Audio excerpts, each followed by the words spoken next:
এবার ভয়াবহ লোমহর্ষক অভিযোগ পাওয়া গেল হত্যা মামলার পলাতক আসামি শেখ হাসিনার বিরুদ্ধে। তিনি নিজে জেলখানায় ঢুকে মেজর বজলুল হুদাকে জবাই করে হত্যা করেছেন। প্রমাণ সহ থাকছে বিস্তারিত ভিডিওতে। ভাইকে খুনি সিরিয়াল খুনি শেখ হাসিনা জেলখানায় ঢুকে নিজ হাতে জবাই করে হত্যা করেছিল। বজলুল হুদাকে এই ফ্যাসিস্ট হাসিনা ধারালো ছুরি দিয়ে গরু যেভাবে জব করে তাকে জব করা হয়। এবং সর্বশেষ জানাবো, নারায়ণগঞ্জে আওয়ামী লীগ নেতা ও সাবেক উপজেলা চেয়ারম্যানকে গণধোলাই দিয়ে পুলিশে দিয়েছে জনতা।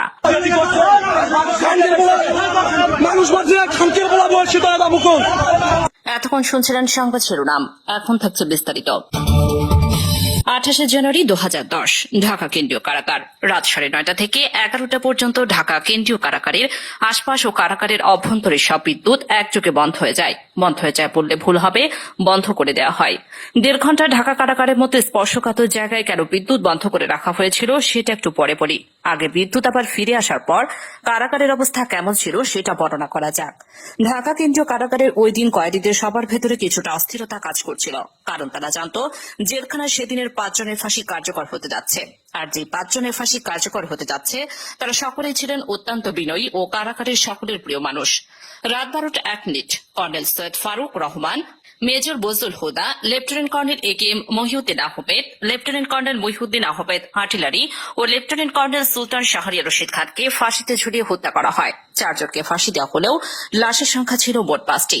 ফাঁসি কার্যকরের পরের দিন যথারীতি 5টি লাশ পাঠানো হয় যার যার গ্রামের বাড়িতে, কিন্তু একটি লাশের ক্ষেত্রে বিশেষ নিরাপত্তা ব্যবস্থা রাখা হয়েছিল, আর সেটি হল চুয়াডাঙ্গার সূর্য সন্তান মেজর বজলুল হুদার। মূলত মেজর বজলুল হুদার মরদেহ যেন কেউ দেখতে না পারে সেটা নিশ্চিত করা। চুয়াডাঙ্গা মানুষের কাছে মেজর বজলুল হুদা ছিলেন এক আদর্শের প্রতীক, যে কারণে আইন শৃঙ্খলা বাহিনীর ব্যাপক উপস্থিতি আর জোর জবরদস্তির পরেও প্রিয় মানুষটিকে শেষবারের মতো একটু দেখতে চাওয়া মানুষের ঢল ছিল চোখে পড়বার মতো। আইন শৃঙ্খলা বাহিনীর নির্দেশনা ছিল 5 মিনিটের মধ্যে মেজর বজলুল হুদাকে দাফন করতে হবে, কিন্তু জনরোষের মুখে আইন শৃঙ্খলা বাহিনী পিছু হটতে বাধ্য হয়। প্রিয় মুখটাকে গোসল না দিয়ে কিছুতেই চুয়াডাঙ্গার মানুষ তারা দাফন করাতে চায়নি। বাধ্য হয়ে প্রশাসন তাদেরকে আধা ঘন্টা সময় বেঁধে দিয়েছিল দাফন করার জন্য।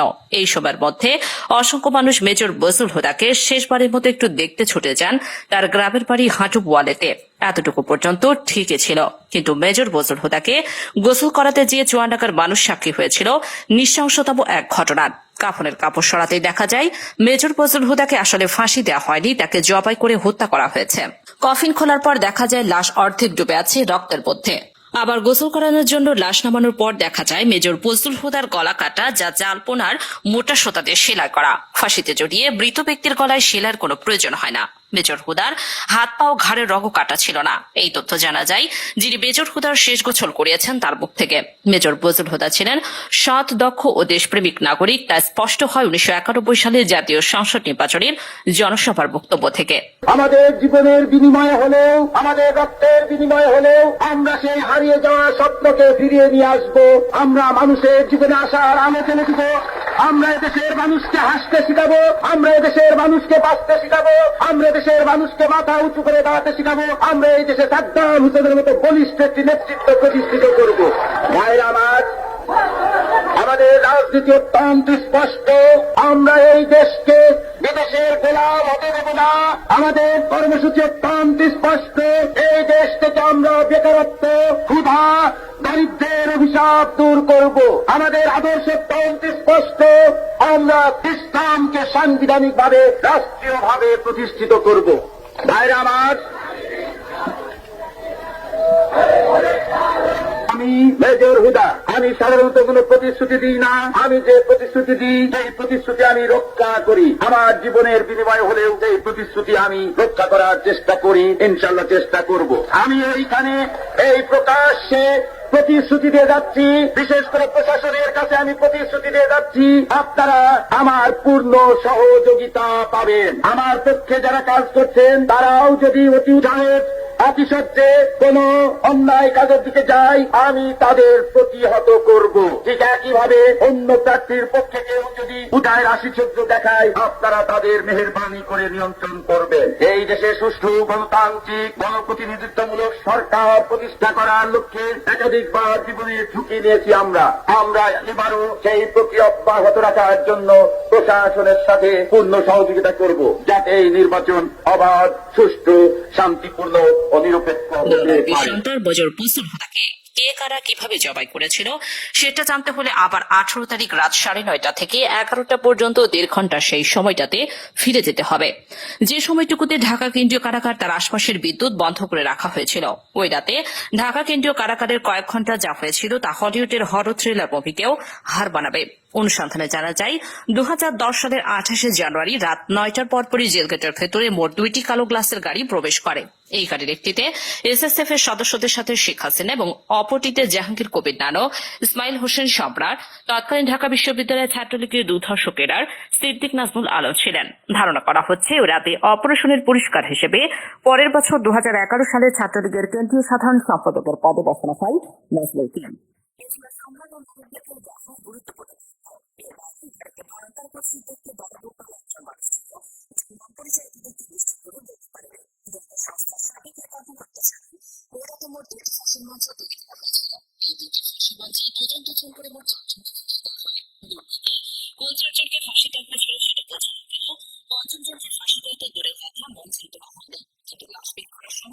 জেলখানা থেকে মোট 5টি রাজবাড়ি গাড়ি বের করা হয়েছিল। ওই রাতে শেখ হাসিনার সাথে জেলখানার ভেতরে প্রবেশ করা খুনিরা সোজা চলে যান প্রশাসনিক ভবনে। আর শেখ হাসিনা পুলিশ, র্যাব ও স্বরাষ্ট্র মন্ত্রণালয়ের কর্মকর্তাদের সাথে দাঁড়িয়ে থেকে চার্জের অফিসে নিজের প্রত্যক্ষ করেন। আসলে তাদেরকে ফাঁসি দেওয়া হচ্ছে কিনা সেটি নিশ্চিত করতে শেখ হাসিনা সেখানে উপস্থিত ছিলেন। ফাঁসি কার্যকর হওয়ার পর শেখ হাসিনা চলে যান প্রশাসনিক ভবনের ভেতর। সেখান থেকে রাত 1টার কিছু আগে শেখ হাসিনা তার সাথে থাকা খুনিরা সেই একই পাজেরো গাড়িতে করে জেলখানা থেকে বের হন। কারাগারের অন্য একটি সূত্র বজলুল হুদার পরিবারকে জানিয়েছিলেন সে রাতে বজলুল হুদাকে কারাগারের প্রশাসনিক ভবনের একটি কক্ষে জবাই করা হয়েছিল, যেখানে শেখ হাসিনা নিজে উপস্থিত ছিলেন এবং বজলুল হুদাকে জবাইয়ের আগে তার বুকের উপর পা চাপা দিয়ে রেখেছিলেন শেখ হাসিনা নিজে। সেই রাতে শেখ হাসিনা সহ তার সাথে থাকা সব খুনির গায়ে রক্ত লেগেছিল, কিন্তু সম্রাটের গায়ে সাদা টি শার্ট থাকায় সেটি অনেকের চোখে পড়েছিল। পরের দিন একটা বিষয় খুব আমাদের মধ্যে একজনের নজরে আসে যে প্রধানমন্ত্রী জাহাঙ্গীর কবির নানক, সম্রাট, নাজমুল যখন প্রশাসনিক ভবন থেকে বাইরে আসে তখন এই সম্রাটের গায়ে রক্তের দাগ ছিল।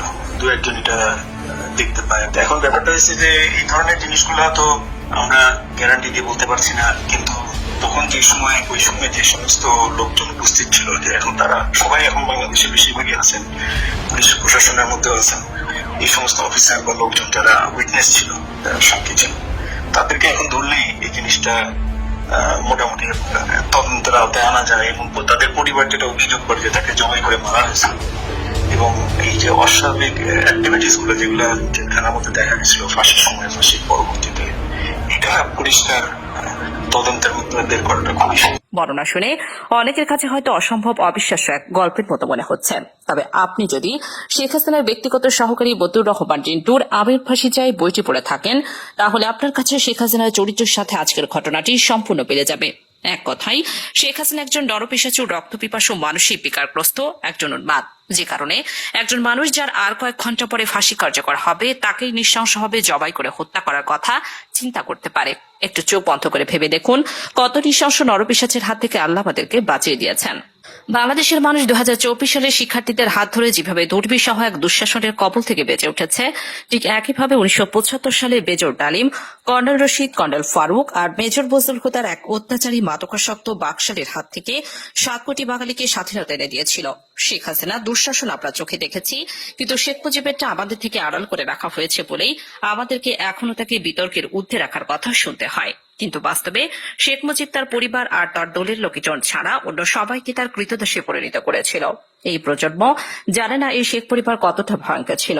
আর যারা শেখের নামে সিন্নি খায় তারা জানে না কত হাজার মানুষকে হত্যা করা হয়েছিল শেখের হুকুমে। আর যারা শেখের জন্য মায়া কান্না করে তারা জানে না শেখের তৈরি রক্ষী বাহিনীর অত্যাচার সম্পর্কে। তারা কেউই জানে না শেখ মুজিব দাম্ভিকতা ও ক্ষমতার লোভে মানব থেকে দানবে পরিণত হয়েছিল। একদল চৌকো সেনা অফিসার তখন মানুষ শেখের হিংস্র থাপা থেকে রক্ষা করে তাকে হত্যার মাধ্যমে। শেখ মুজিবের সময় কতটা অরাজক পরিস্থিতি ছিল তা মেজর ফজলুল হুদার উইকিপিডিয়ায় কয়েকটি লাইন পড়লে পরিষ্কার হয়ে যাবে। মেজর ফজলুল হুদা, মেজর ডালিম আর তার স্ত্রী একটি বিয়ের অনুষ্ঠানে গিয়েছিলেন। সেখানে শেখ কামাল আর তার বখাটে বন্ধুরা উপস্থিত ছিলেন। এদের মধ্যে সবচেয়ে উশৃঙ্খল ছিল গাজী গোলাম মোস্তফার ছেলে। গাজী গোলাম মোস্তফা ছিলেন শেখ মুজিবের সবচেয়ে আস্থাভাজন এবং ঢাকা মহানগর আওয়ামী লীগের সভাপতি। অত্যন্ত অসৎ প্রকৃতির এই লোকটিকে শেখ মুজিব রেসপিডেন্টের চেয়ারম্যান পদেও বসিয়েছিলেন, যিনি গরিব মানুষের চাল তেল কম্বল চুরি করে শেখ মুজিবের সাথে ভাগাভাগি করতেন। ক্ষমতার দাপটে বিয়ের অনুষ্ঠানে আসা মেজর ডালিমের স্ত্রীকেও অসম্মান করার সাহস দেখিয়েছিলেন শেখ কামালের বন্ধুরা। এই সময় মেজর ডালিম ও বজলুল হুদার সাথে শেখ কামাল বাহিনীর ধস্তাধস্তির এক পর্যায়ে তারা মেজর ডালিম ও তার স্ত্রীকে তুলে নিয়ে যায়। তাদের খোঁজে একদল সেনাবাহিনী গোলাম মোস্তফার বাসায় অভিযান চালালে শেখ মুজিব তার পুত্র শেখ কামালের বখাটে বাহিনীর কোনো বিচার না করে উল্টে মেজর ডালিম ও বজলুল হুদার সেনাবাহিনী থেকে কমিশন বাতিল করে দেন। এভাবেই পুরো দেশটাকে শেখ হাসিনার মতোই পারিবারিক সম্পত্তিতে পরিণত করেছিলেন শেখ মুজিবুর রহমান। 2024 সালের মতো 1975-এর 15 আগস্ট বাংলাদেশ সেনাবাহিনীর পাশাপাশি ছাত্র, শিক্ষক, পুলিশ সহ সর্বস্তরের মানুষ আনন্দ উল্লাস করেছিলেন। শেখ হাসিনাকে যেভাবে কুকুরের মতো পালিয়ে যেতে হয়েছে, কেউ তার রক্ষায় এগিয়ে আসেনি, ঠিক একইভাবে শেখ মুজিবের লাশ ধানমন্ডির 32 নম্বরে পড়েছিল। কেউ শেখ মুজিবকে একটু দেখতেও আসেনি। জানাজার লোকজন দিকেও পাওয়া যায়নি। 570 সাবান দিয়ে রিলিফের কাপড়ে দাফন করা হয়েছিল বাকশাল মুজিবকে। অন্যদিকে মেজর ফজলুল হুদাদের জানাজায় পুলিশ দিয়েও মানুষের বাদ ভাঙা জোয়ার আটকে রাখা যায়নি। মানুষের চাপে আধা ঘন্টার মধ্যে দুই বার জানাজার নামাজ পড়ানো হয়েছিল। মেজর ডালিম হুদাদের জন্ম আছে, মৃত্যু নেই। মরণের মধ্য দিয়ে তারা অমর হয়ে আজীবন বেঁচে থাকবে দেশের মানুষের হৃদয়ে। যতবার মুজিব হাসিনাদের মতো নরপশুরা দেশের মানুষকে শোষণ করতে চাইবে, ততবারই বজলুল হুদারা ফিরে আসবে আবু সাইদ কিংবা মুগ্ধ হয়ে।